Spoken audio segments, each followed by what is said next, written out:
বিসমিল্লাহির রহমানির রহিম।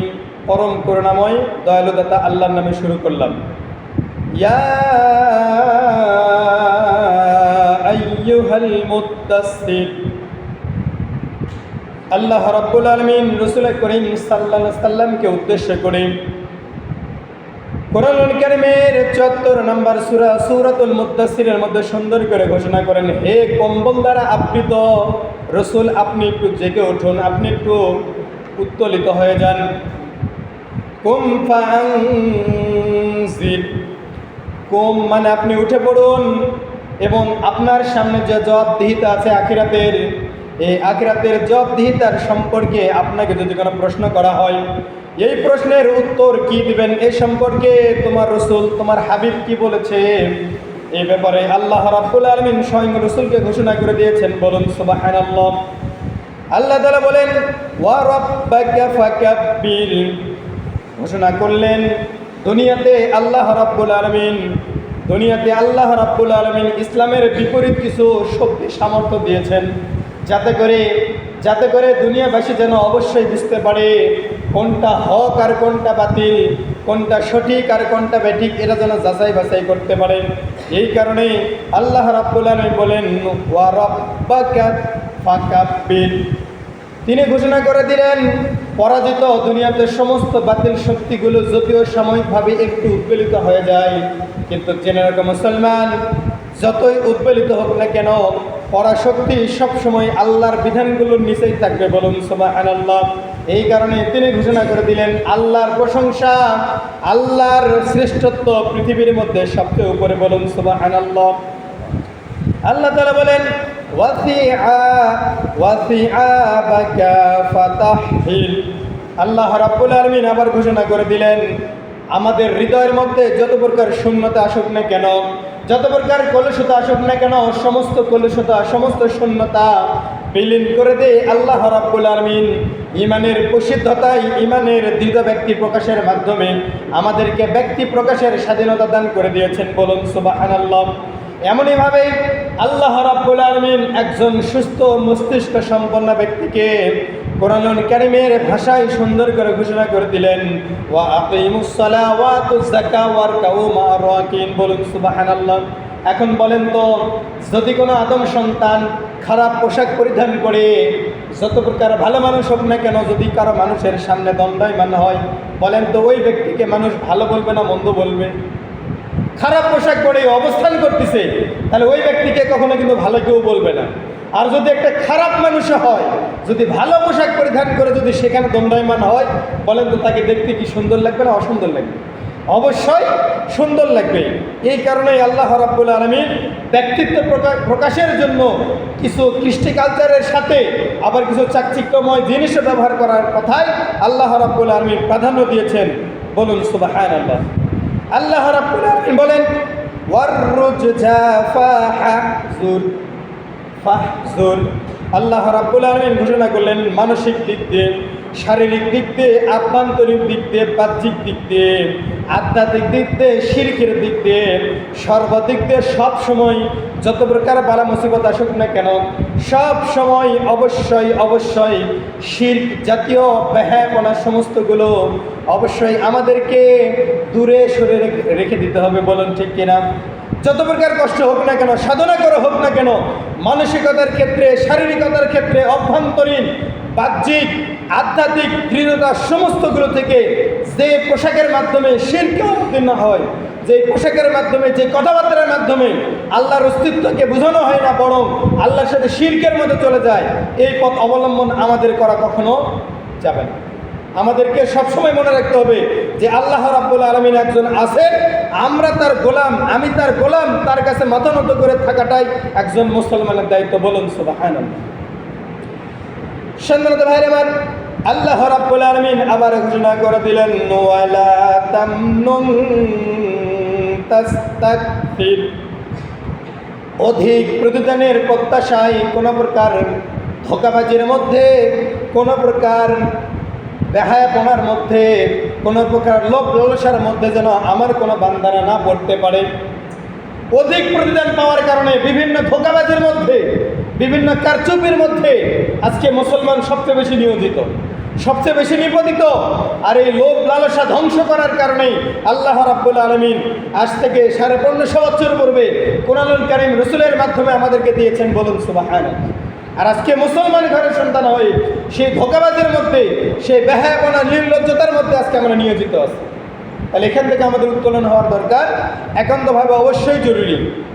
আল্লাহ তাআলা বলেন ওয়ালি রাব্বিকা ফাসবির, শুধু তাই নয়, দিন প্রতিষ্ঠা করার জন্য, আল্লাহ রাব্বুল আলামিনের সন্তুষ্টি অর্জন করার জন্য যত প্রকার বেহায়াপনা আসুক না কেন, যত প্রকার লোভ লালসা আসুক না কেন, সমস্তগুলো পায়ের মধ্যে দিয়ে, পায়ে দাবায় দিয়ে ওগুলোকে তোয়াক্কা না করে সামনে অগ্রসর হওয়ার জন্য একজন মুসলমানের একান্তভাবে জরুরি এবং দায়িত্ব, বলুন সুবহানাল্লাহ। একান্তভাবে জরুরি। আপনি মনে করতেছেন আসরের নামাজ হয়ে যাচ্ছে, আমি যদি মাঠের ধান কাটি তাহলে আমার ধান কাটার পরিমাণটা বেশি হয়ে যাবে, আমার কামাই রোজগার বেশি হবে, কিন্তু না, আপনার দুনিয়ার চর্মচোখে মনে হচ্ছে যে আপনি আসরের নামাজ তোয়াক্কা না করে কর্ম নিয়ে আপনি ব্যস্ত রয়েছেন। হিসাব করে দেখবেন ওই ফরজ হুকুমকে তোয়াক্কা করে আপনি যে কাজগুলো করলেন, এর বিনিময়ে আপনি যে রিজিকটা পাচ্ছেন, এই রিজিকের মধ্যে কোনো বরকত আসবে না, এই রিজিকের মধ্যে কোনো বরকত আসবে না। আপনি যতই পরিশ্রম করেন কখনো আসবে না। অতএব সর্বপ্রথম দায়িত্ব, আল্লাহর ফরজ হুকুম আপনাকে আমাকে আদায় করতেই হবে, তারপরে দুনিয়ার কাজগুলো আপনি করবেন, কোনো আপত্তি নেই, কোনো দ্বিধাদ্বন্দ্ব নেই। সম্মানিত ভাইরা, আল্লাহ রাব্বুল আলামিন আবার ঘোষণা করে দিলেন ফাইদা নুকিরা ফিন নুকুর।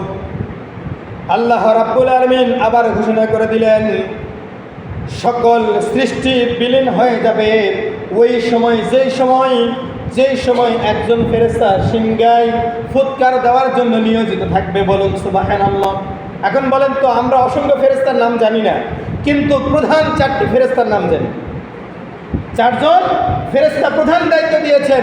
এর মধ্যে 1 নম্বর, যিনি আমাদেরকে এই কোরআনুল কারীম নামক সংবিধানটা আমাদের জন্য নিয়েছেন আল্লাহ তাআলার পক্ষ থেকে, বলেন তো এই যে একজন ফেরেশতা দুনিয়ার মানুষের জন্য কখন কি দরকার, রসুলকে কখন কোন জিনিস দরকার সেটা দেওয়ার জন্য একজন ফেরেশতা দণ্ডায়মান, বলেন তো তার নামটা কি আমরা বলতে পারবো?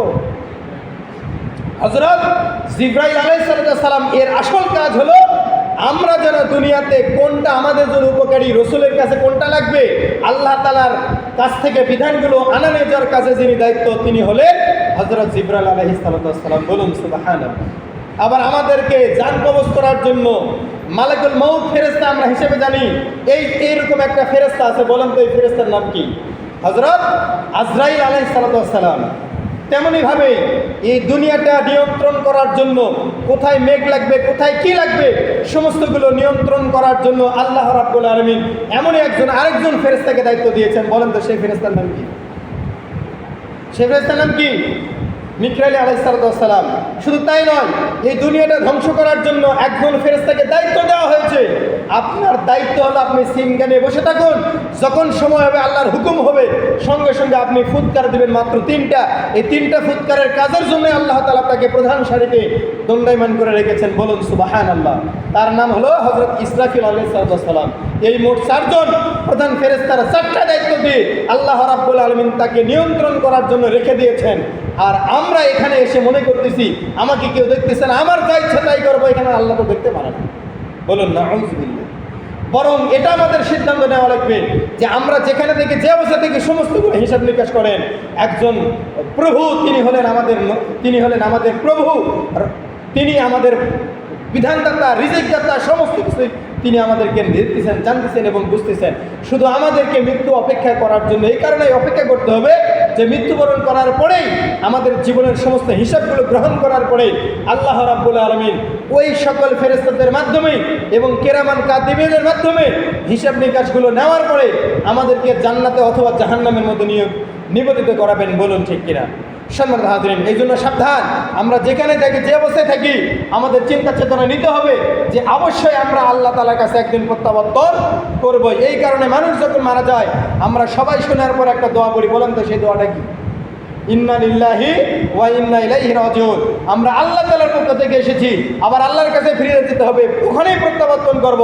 ওখান থেকে প্রত্যাবর্তন করা ছাড়া আমাদের কোনো অন্য কোনো পথ অন্য কোনো মত নেই। যদিও দুনিয়াতে এসে রক্তের গরমে অনেক কিছু করি, কিন্তু প্রত্যাবর্তন করার জায়গা একটাই, এখান থেকে রেহাই পাওয়ার কোনো সুযোগ নাই। সম্মানিত হাজিরিন, আল্লাহ রাব্বুল আলামিন বলেন, ফাযালিকা ইয়াওমাইযি ইয়াওমুন আসীর। আল্লাহর বিধান অমান্যকারীদের জন্য ওই কঠিন কাল কিয়ামতের ময়দানে দিনটা হবে সবচেয়ে বেশি ভয়ঙ্কর। সবচেয়ে বেশি কি হবে? সবচেয়ে বেশি ভয়ঙ্কর। দুনিয়াতে যদি কোনো ব্যক্তি কোনো অপরাধী করে থাকে, ফৌজদারি মামলার যদি আসামি হয়ে যায়, বলেন তো বাংলাদেশের প্রশাসন যখন তাকে খোঁজে, পুলিশ প্রশাসন যখন তাকে খুঁজে পায় না, তার ভিতরের মধ্যে একটা অনীহা, কোথায় গেলে হয়তো একটু আমি শান্তি পাবো, কোথায় গেলে প্রশাসন আমাকে দেখতে পাবে না, ইত্যাদিভাবে যে অস্থিরতার মধ্যে থাকে, তার চেয়ে বেশি অস্থিরতা ওই সকল ব্যক্তিদের জন্য কিয়ামতের ময়দানে হবে যারা আল্লাহর বিধানকে তোয়াক্কা করে নাই, আল্লাহর বিধানকে মানে নাই, আল্লাহর বিধানকে অমান্য করেছে। এই কারণে আল্লাহ তাআলা ঘোষণা করলেন যে শুধু তাই নয়, আল্লাহর বিধান অমান্যকারীদের জন্য আল্লাহ রাব্বুল আলামিন তাদের জন্য ওই কঠিন কাল কিয়ামতের ময়দানটা হবে খুবই ভয়ঙ্কর। বলুন ঠিক কিনা? আল্লাহ তাআলা বলেন, আলাল কাফিরিনা গায়রু ইয়াসির,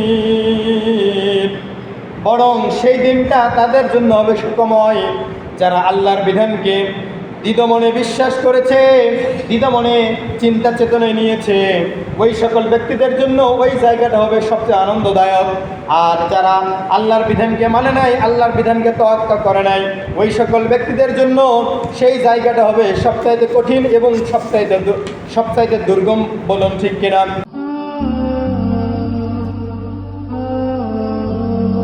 আল ইকরা টিভি।